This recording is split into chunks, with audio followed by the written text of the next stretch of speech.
une enquête par rapport à la mort de Bassirou Diop en prison ici à Saint-Louis.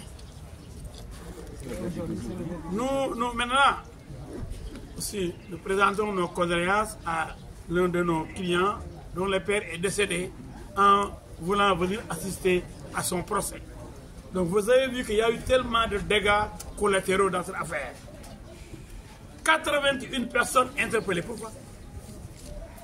Où ça? À Aloukagne.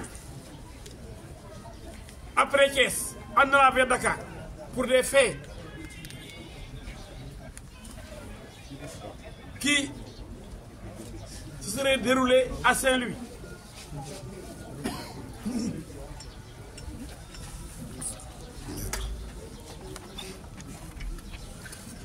Pour le délibéré d'aujourd'hui,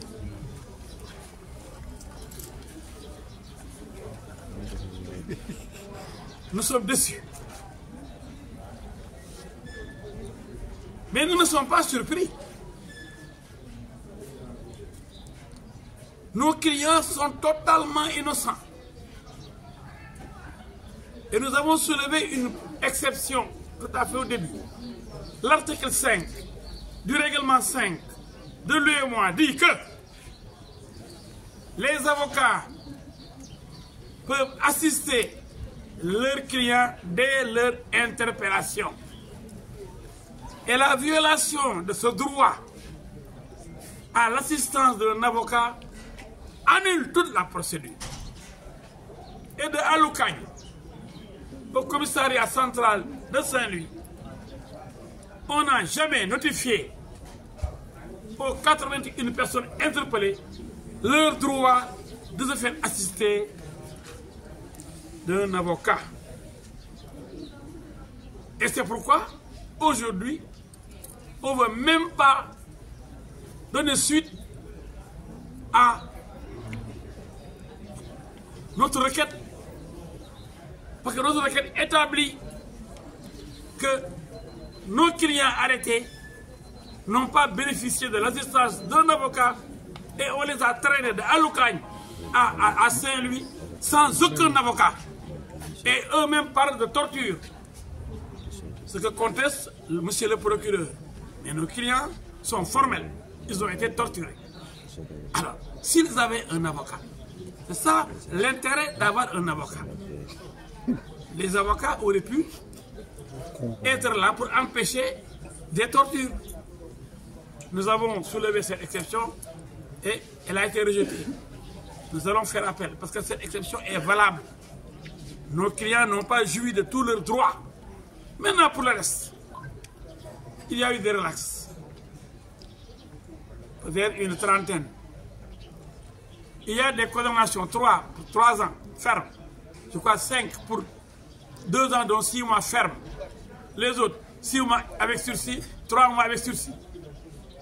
Donc il y a eu à peu près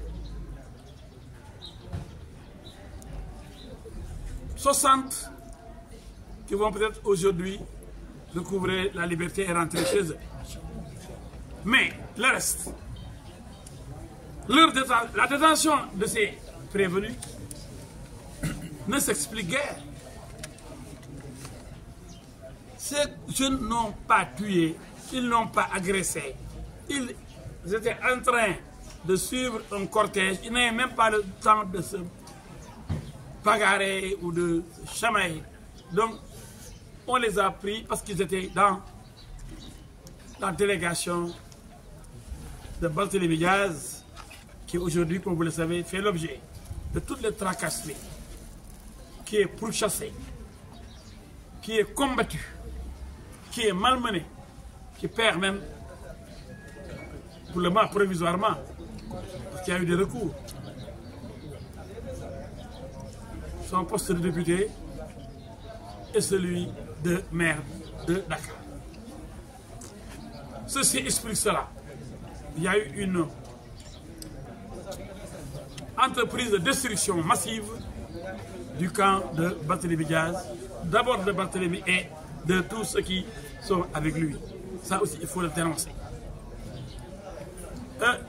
Pour le moment, donc, nous disons que nous sommes déçus par ce délibéré qui relaxe et qui aurait dû relaxer tout le monde, qui condamne trois personnes à 3 ans, quelques personnes à 2 ans de 6 mois ferme, le reste 3 mois, 6 mois sursis.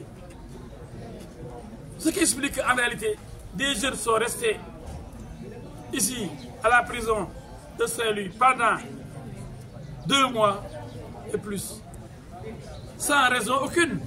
Parce que arrêter des jeunes qui n'ont rien fait et ensuite les libérer, ça fait désordre. Ça fait désordre. Nous dénonçons avec la dernière énergie l'arrestation et la condamnation de ces jeunes qui n'ont rien fait. Mais nous allons interjeter appel immédiatement. D'abord sur l'exception qui aurait dû être reçue parce qu'elle est valable. Les gosses n'ont pas été assistés par un avocat dès leur interpellation, comme le veut l'article 5, règlement 5 de l'UEMOA, qu'on a violé. Ensuite, 3 ans ferme pour qui? Des gosses qui n'ont rien fait. Hein? Pourquoi? Nous allons interjeter appel et nous allons gagner un appel. Et nous avons suffisamment d'arguments.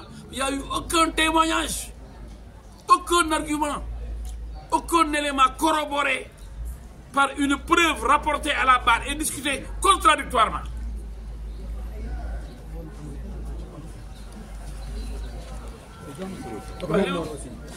li ma mën a wax mooy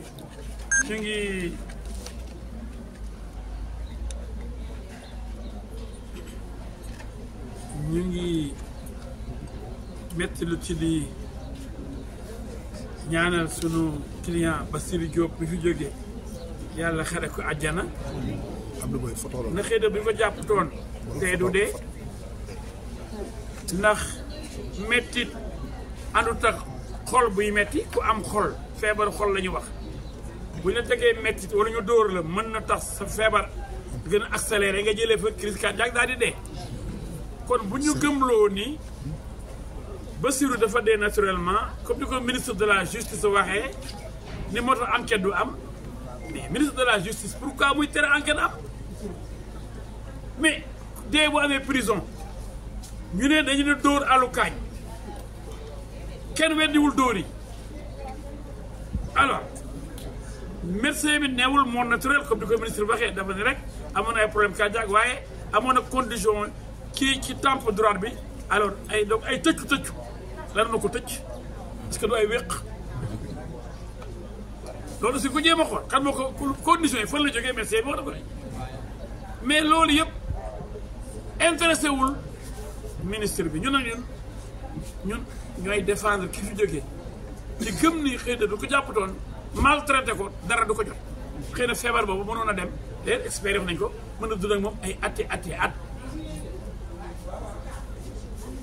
kon loolu ñu ngi koy tawat di wax organisation droits de l'homme yi ñu ngi ne pat kenn xamul lu tax di miig ci bu njëkk ku deewoon prison ñu yuux kii dee prison ñu ne pat kenn yëngatuwul mel ni moom amul benn droit li ko rey lañu bëgg a xam lan la ndax dee nañ kaañu na am na fu am ay tëccu te amoon na problème cardiaque ndax tëccu yi ndax da moo yëngal cœur bi loolu mën na nekk loolu is dañ ko war a enquête ndax dóor am na ñoom dañu bañ ñu wax ci dóor yi ndax dóor am na monsieur le ministre li ñu laaj mooy ndax dóor am na du enquête loolu ndax wéq nañ leen ña fa des ak ñi dee ak ki dee kon loolu ñor nañ ñuy ñaan àdduna bi yëpp organisation droits de l'homme bi ñuy wax ci ndax mu am enquête lan moo rey Bassirou Diop ndax torture la moo indi problème cardiaque dadig bi li ci des ñu ngi jaale sunu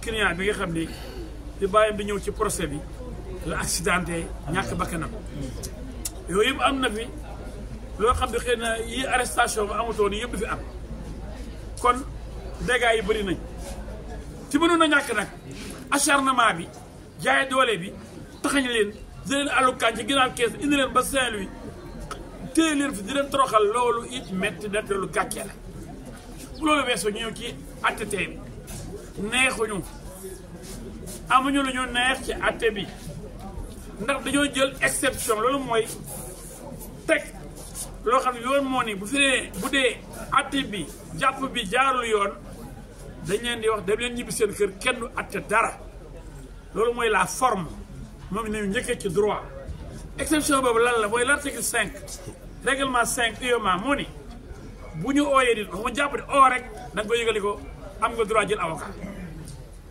masa rek bu dee dañ laa jàpp taxañ la foofu war nañ ne jàpp na ci oto bi ku sa avocat ba bëgg jël avocat oo ko léegi waaye ku ñu téye taxañ la puta meelo yóbbu la Cees wàcce oto yi jàll leen Ndar waxuñu la sa turu avocat génnu fa nga ñëw police dara ñu téye la fa faraanal la fa ba bët set donc lay yoon wax article des sons d'interpellation nit ki ñu topp am na droit da nga ko wax ne am nga droit jël avocat boo tax bu ñëwee ne ñoon dóor ñu mën koo gëm ñun ndax xëy na ñun nëbb dóor yi moo tax waxuñu leen seen droit ci am avocat yoon ko dàq de procès bi neewoon na kon yoon may nañu ñu ne procès bi day nul ndax respecté wuñ droit wu ñi njàpp bu loolu weesoo ñu ñëw plaider li ci des ñu tëj ñeen ñi ñetti at après ñetti nit ñetti at juróomi nit ñaari at yoo xam ne juróom-benn lañu tëdd ñeneen ñi ñetti weer yu warul tëdd ñeneen ñi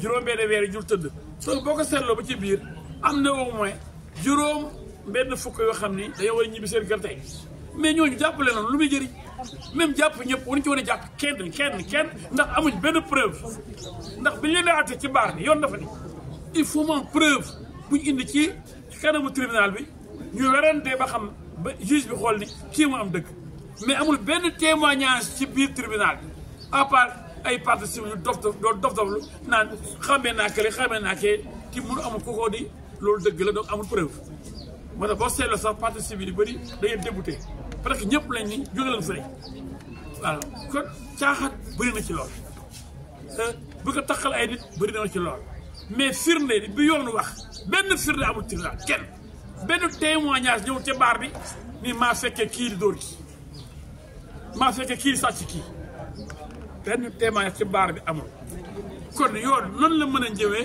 di tëj ay ñetti at ay ñaari at ay juróom-benn weer yoo xam ne kenn du ko tëdd ay ñetti weer yoo xam ne kenn du ko tëdd yooyu ñun gëmuñu loolu dañuy def appel ndax ñu attewaat lépp ci exception bi ak ci fond bi parce que atte bi tey ñun dañu am gàcce bu rëy mooy ñun daal dañoo dafa doy waar ndax ay xale yu deful dara ñaari weer ci kaso bi soxna dem leen ñibbi seen kër dem leen ñibbi ay sursis yoo xam ne ñun amul benn preuve bu tax ñu war leen sax téye benn bis am na lu ñuy metti lool ginnaaw ñu am ko ci dee koo xam ne bàyyi mi dee na ci ginnaaw xale yi toog ci prison bi sonn ci duñu ay bandi duñu ay rekkati nit dañoon campagne di bëggee élection yi nekk war a jaar ci yoon ñu leen déedéet da ngeen taxaw il faut ñu toroxal leen il faut ñu gàccee leen il faut ñu dubal leen loolu nag métti nañu loolu